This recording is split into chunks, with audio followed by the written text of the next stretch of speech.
मानो तो मौज है, वरना समस्या तो हर रोज है। Panic disorder. पैनिक डिसऑर्डर में मुख्य क्या है?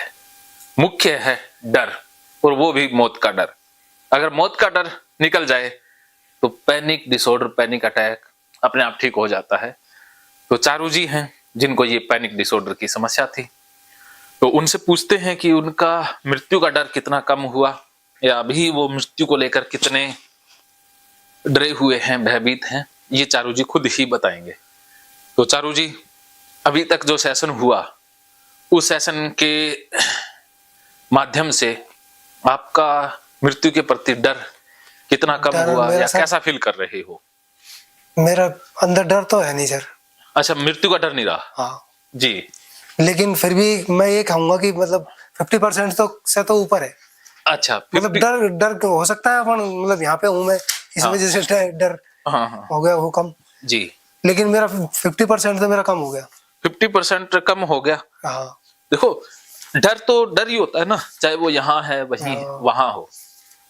असली डर तो ऐसा नहीं है कि वो वहां डर आएगा, यहाँ नहीं आएगा। वो डर तो हमेशा ही रहता है। जो मतलब ओवर थिंकिंग वगैरह अगर वो नहीं होगी तो सब कुछ ही खत्म हो जाएगा। हाँ, ओवर थिंकिंग वही डर के कारण हो रही थी। जब आपको पता है कि पैनिक अटैक आ जाए, चाहे 50% से तो ऊपर आ गया मैं। बस 50% से ऊपर हो गए तो बाकी तो आप प्रैक्टिस करके हो ही जाओगे। मैंने रास्ता दिखा दिया, और अभी मेरे को बिल्कुल भी डर नहीं लग रहा इस टाइम। अब बस बिल्कुल नहीं डर लग रहा, तो आप समझो ठीक हो गए। डर ही तो होता है जो पैनिक डिसऑर्डर को ज्यादा गंभीर बनाता है। जब डर ही नहीं है तो हार्ट अटैक आ जाए, क्या डरना है फिर? चाहे कुछ हो जाए, कोई दिक्कत नहीं। बस आपके हाथ में है जीना। मस्ती से जिएंगे, खाएंगे पिएंगे, मस्त रहेंगे, अवॉइड नहीं करेंगे, बस खुल के जिएंगे। जिंदगी एक बार मिली है, दोबारा मिलनी नहीं है, तो इस जिंदगी में कोई कोताही नहीं बरतनी है जीने के मामले में। अंत में खुदा भी पूछे कि बंदे बता तेरी रजा क्या है। भगवान पूछे कि यार बंदे तो इतना मस्त कैसे जिया। हाँ, तो इस तरह से मस्ती से जियो, जो मन में आता है खाने का, पीने का, घूमने का, मस्त रहो। बस ऐसे जियो कि आज का जीवन एक दिन मिला है मुझे, और मिला भी हमें एक ही दिन है। अब देखो, आप रात को सोते हो तो आपको पता है कि लाखों करोड़ों लोग आपके साथ सोते हैं, उनमें से कुछ लोग तो वापस उठते भी नहीं है। ऐसा होता है ना कि रात को ही चले गए हो लेकिन आप उठे, तो इसका मतलब भाई एक दिन आपको मिल गया, रोज नया जन्म। हाँ, तो रोज नया जन्म हुआ। क्या उठते ही आप शुक्र अदा करते हो भगवान का, या अरे वाह क्या बात है, एक दिन और मिल गया? नहीं तो ऐसे भी लोग थे। एहसास तो आता है वैसे, लेकिन मतलब कभी शुक्रिया अदा करता नहीं मैं। बस आपसे शुक्रिया अदा करो यार, क्या खूबसूरत जीवन दिया है, सब कुछ है आपके पास, सब कुछ है जो लाखों लोगों के पास है ही नहीं। अब देखो, सुबह उठते ही आपकी आंखें खुल गई ना, कभी आंखों का धन्यवाद दिया कि अरे आंखें खुल गई? वरना लाखों लोग तो ऐसे हैं जिनकी आंखें सुबह खुली नहीं, और लाखों लोग ऐसे हैं जिनके आंखों में दिक्कत है, बीमारी है, लेकिन आपकी आंखें तो स्वस्थ हैं। तो क्या आंखों का शुक्रिया अदा किया? सही कह रहे हो सर, बिल्कुल। हाँ, और दिल का शुक्रिया अदा किया कि अरे दिल धड़क रहा है, वरना लाखों लोगों का तो रात को निकल गया। बताओ, तो हम तो कुछ स्पेशल है ना जो उठ गए, तो एक दिन और मिल गया। कोई भरोसा थोड़ी ना था, कोई स्टैम्प पेपर पे थोड़ी ना लिखवाया हुआ है, गारंटी नहीं थी। गारंटी है? कोई गारंटी कार्ड मिला हुआ है अभी कल उठ जाओगे? कोई गारंटी कार्ड नहीं है। जैसे आप किसी देश में घूमने के लिए जाते हो तो वीजा मिलता है ना, इतने दिन के लिए वैलिड है। लेकिन यहाँ धरती पर घूमने आए हो, यहाँ वीजे की कोई है स्टैंप लगा हुआ? यहाँ वीजा कभी भी खत्म हो सकता है। ये तो ऊपर वाले को ही पता है। हाँ, अभी कब खत्म होने वाला है, कब बुलावा आ जाए, दोबारा मौका नहीं मिलेगा। तो इसलिए वो बुलावा आए इससे पहले जी लो, पछतावा ना रहे कि अरे अरे यार मैंने तो अभी जिया ही नहीं, मैंने ये करना था, वो करना था, अभी तूने बुला लिया, ये हो गया, मैंने अभी तो खुल के जिया ही नहीं, मैं तो मस्ती करना चाहता था। मलाल नहीं छोड़ना, आज से वो शुरू कर दो, क्योंकि कल का कोई भरोसा नहीं है।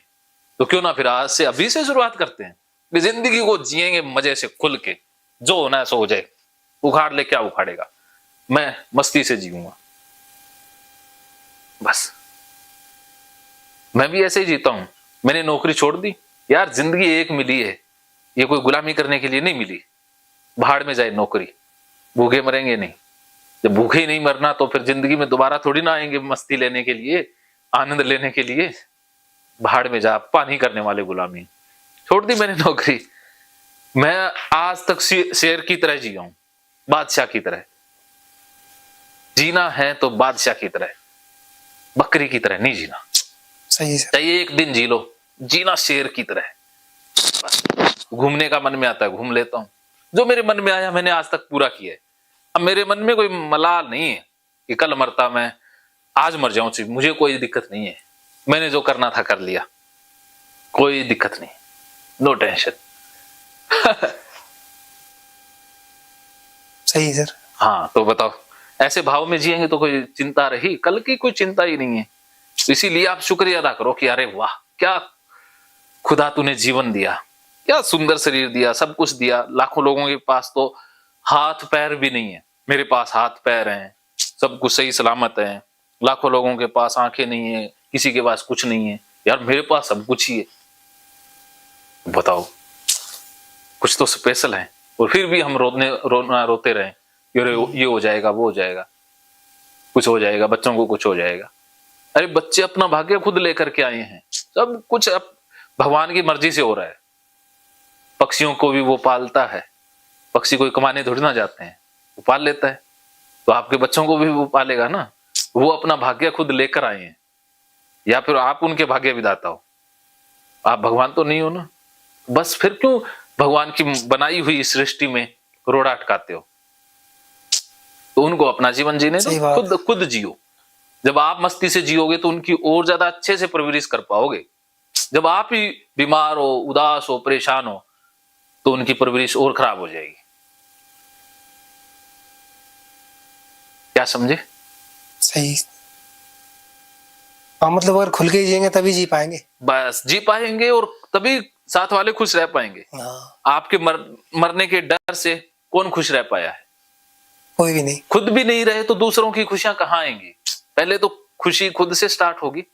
जब खुद खुश हो तो सब खुश है, खुद ही उदास हो तो सारी दुनिया ही उदास लगेगी। तो मजा है? जिसका खुद का पेट भरा हो वो दूसरों की भूख मिटाने के बारे में सोच सकता है। जिसका पेट खुद खाली हो वो क्या दूसरों के बारे में सोच पाएगा? ये है। तो पहले अपना ताम झाम पूरा कर लो, फिर सबकी हो जाएगी। राइट है सर। तो आज से कैसे जियोगे फिर? मृत्यु के डर में या आजादी से? सर एकदम आजाद। तो अब बताओ, जब भी उठोगे सुबह तो भगवान को शुक्रिया अदा करोगे या शिकायतें करोगे? अरे अरे शुक्रिया अदा करूंगा सर। हाँ, मेरी जितनी भी आज तक 35-36 साल की उम्र है, वो उसमें मतलब अभी तक का योगदान परमात्मा का ठीक है। हाँ, उसमें मेरे को कभी उन्होंने ना तो कभी भूखा सुलाया, हाँ, ना किसी चीज की मेरे को दिक्कत आने दी। हाँ, किसी भी चीज की। हाँ।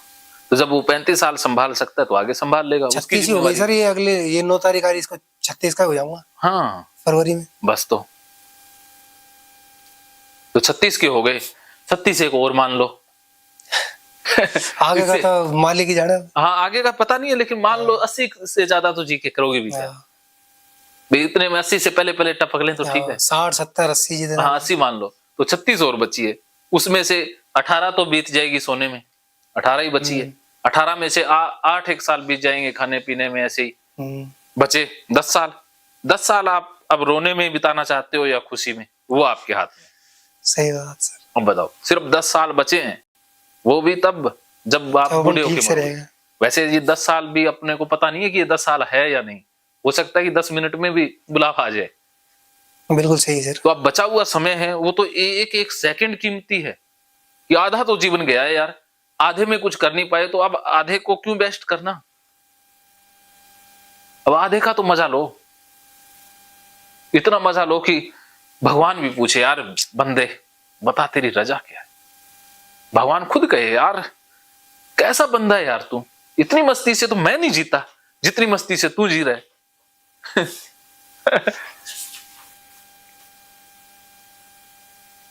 सारे लोग आपसे आके पूछे, यार बता तेरी इतनी खुशी का राज क्या है?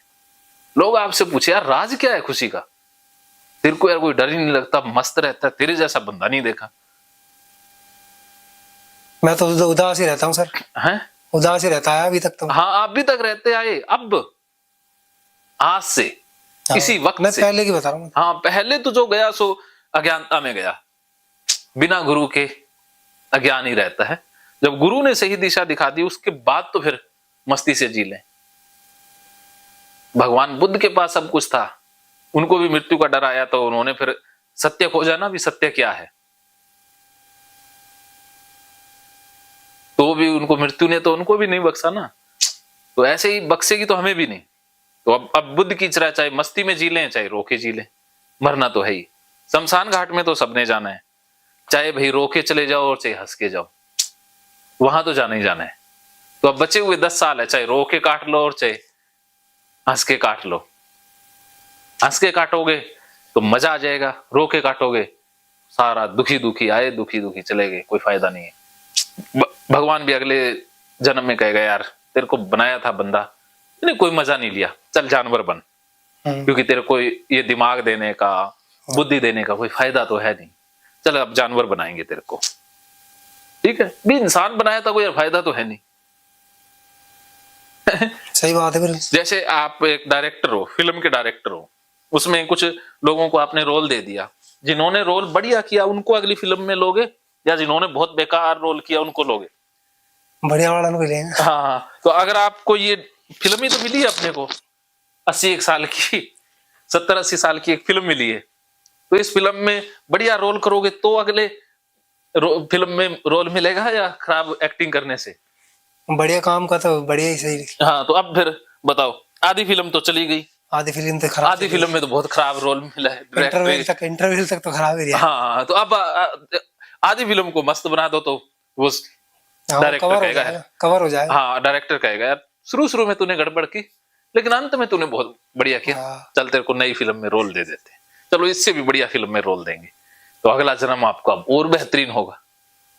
अब आपके हाथ में है पशु बनना है या बेहतरीन इंसान बनना है।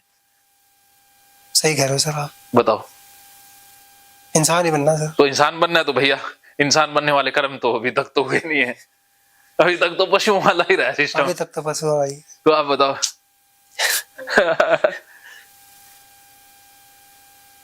ये तो सर वो आप ही बताओगे।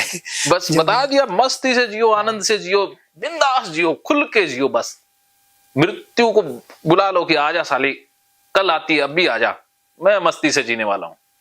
मृत्यु वाले विचारों को भी गाली निकालनी है। जैसे अभी आपने एक प्रैक्टिकल किया, अकेले गए गाली निकालते हुए, उसका कैसा अनुभव रहा? मजा आया सर, लेकिन अभी मेरी घरवाली आई ना, फिर उसके बाद थोड़ा इधर उधर के दिमाग चला गया, फिर वही नेगेटिव सा हुआ थोड़ा। वो तो जाएगा, ऐसे तो जाएगा आएगा, क्योंकि वो इतनी पुरानी आदत है। आया था ना मैं जब तो सही था कॉन्फिडेंस। हाँ, वो ऐसे आ जाएगा, फिर कोई बात नहीं, फिर से आ जाओ। ऐसे तो बच्चा एक दिन में थोड़ी ना दौड़ना सीखेगा, वो दौड़ेगा, गिरेगा, चोट भी लगेगी, लेकिन दौड़ना छोड़ना नहीं है। ऐसे तो दिमाग भागेगा, नेगेटिव भी होगा, सब कुछ होगा, लेकिन फिर से लग जाना है। अगली बार करोगे फिर कम होगा, फिर अगली बार करोगे और कम होता होता सही हो जाएगा। क्या समझे? सही सर। हाँ, मतलब धीरे धीरे ही होगी सर जी। हाँ, लेकिन आपने सही दिशा में चलना है। दिशा सही होगी तो सब कुछ सही हो जाएगा। अगर मतलब दिशा ही गलत लूज नहीं हुआ सर मेरा। हाँ। मतलब ऐसा हो गया जैसे थोड़ा सा मतलब काफी देर अपन काम कर ले तो थोड़े थकावट सी हो जाती है, बैठने का मन करता है। हाँ, ऐसा तो नॉर्मल है, ये तो होगा। कोई बात नहीं, एकदम ओके है, कहीं कोई दिक्कत अंदर से ऐसी कोई दिक्कत नहीं है मेरे। बस तो अंदर से दिक्कत नहीं है तो दिक्कत अब बाहर से भी थोड़ा सा मतलब बैठने का सा है, बाहर से थोड़ा सा मतलब थकावट सी होगी। वो तो होनी थी ना, इतना पाने वो कैथारसिस किया है, उससे भी होगा, और भी करेंगे उससे भी होगा, ये तो चलता रहना है, इसमें कोई गड़बड़ नहीं है। चलो अभी मृत्यु का डर आप परमानेंट मिटा देते हैं, इसके लिए वो रिबर्थ मेडिटेशन करा देता हूँ। रिबर्थ वाला अपन किया था ना कि आपको पुनर्जन्म वाला वो करवाना है एक्सरसाइज, वो मैं करवा देता हूँ। उसके बाद फिर अपना वो एक ही बचेगा गरम वाला और वो नाइट फॉल वाला, तो गरम वाला तो साथ के साथ हो जाएगा, वो फिर कल हो जाएगी। तो ये परमानेंट ही आपका मृत्यु का डर डिलीट कर देते हैं। ठीक है, तो अभी स्टार्ट करते हैं। तो आपने लेट जाना है, कंबल लेना है, कंबल ले लो चे, कंबल लेके लेट जाओ चे। कैसे भी लेट जाऊंगा? हाँ कैसे भी लेट जाओ, भी सर्दी ना लगे, सर्दी ज्यादा है। मैं तो हीटर के पास बैठा हूँ। इस कमरे में वैसे कम है सर सर्दी? हाँ ये कमरे में मेरी गर्मी ज्यादा है ना। ये स्पेशल माई रूम है, यहाँ आते ही एक अलग सी एनर्जी, एक वाइब्रेशन होती है, यहाँ एक अलग ही आभा है, एक शांति है। हाँ हाँ सही कह रहा हूँ सर, यहाँ थोड़ा मन भी लग जाता है इस कमरे में। हाँ सब आप बातचीत करते हो ना तो और भी ज्यादा मन लग जाता है। हाँ और वैसे जब इधर उधर को घूमने में आता है मजा नहीं आता। हाँ, इस कमरे में आते ही दुनिया अलग ही हो जाती है। हाँ हाँ तो ऐसे कमरे आप और भी बनवाएंगे अपनी एनर्जी से। तो कंबल लेके लेटना है या वैसे लेटना है? आपकी इच्छा है, जैसी बताओ। नहीं जैसे ही आपको ठीक लगे। कैसे भी लेट जाऊँ मैं? कितनी देर लेटना है? लगभग आधा पौना घंटा। महकेंगे फिर से खुशियों के रंग भगवत गीता थेरेपी कोर्स के संग। इतिहास का पहला ऐप जो गीता के माध्यम से ओसीडी डिप्रेशन का इलाज आसान बनाएगा। ओसीडी डिप्रेशन का इलाज हुआ और भी आसान, और वो भी बिना दवाई, घर बैठे। किसी को बीमारी की चिंता है तो किसी को चिंता की बीमारी है। भगवत गीता ने लाखों करोड़ों का जीवन बदला है और आपका भी बदलेगा। गीता थेरेपी कोर्स में आपको मिलेगा सभी 11 प्रकार की ओसीडी का संपूर्ण इलाज, जैसे गंदगी का वहम, बार बार हाथ धोना, बार बार सफाई करना, बार बार लॉक दरवाजा चेक करना व अन्य सामान की चेकिंग बार बार करना, एक ही विचार बार बार आना, नुकसान व मरने मारने का विचार आना, HIV, rabies, cancer, heart attack का विचार आना, IBS और नींद न आने की समस्या का हल गीता कोर्स में मिलेगा। आत्महत्या वाले विचारों से मुक्ति भी गीता थेरेपी कोर्स से मिलेगी। राजेंद्र जोधपुरिया ऐप पर आपको ओसीडी से संबंधित राजेंद्र जोधपुरिया की किताब भगवत गीता के मनोवैज्ञानिक रहस्य और अन्य टिप्स पढ़ने को भी मिलेंगे। गीता है महान थेरेपी। गीता में CBT, हिप्नोथेरेपी, माइंडफुलनेस, ERP व अन्य बहुत सी साइकोथेरेपीज का समावेश मिलेगा। राजेंद्र जोधपुरिया ऐप एक, फायदे अनेक। आज ही प्ले स्टोर से डाउनलोड करें, लिंक डिस्क्रिप्शन में है। तो देर क्यों, अभी जाइए डिस्क्रिप्शन में और लिंक पर क्लिक करके प्ले स्टोर से अभी डाउनलोड कीजिए राजेंद्र जोधपुरिया ऐप और पाइए अपनी सभी समस्याओं का हल। मानो तो मौज है, वरना समस्या तो हर रोज है।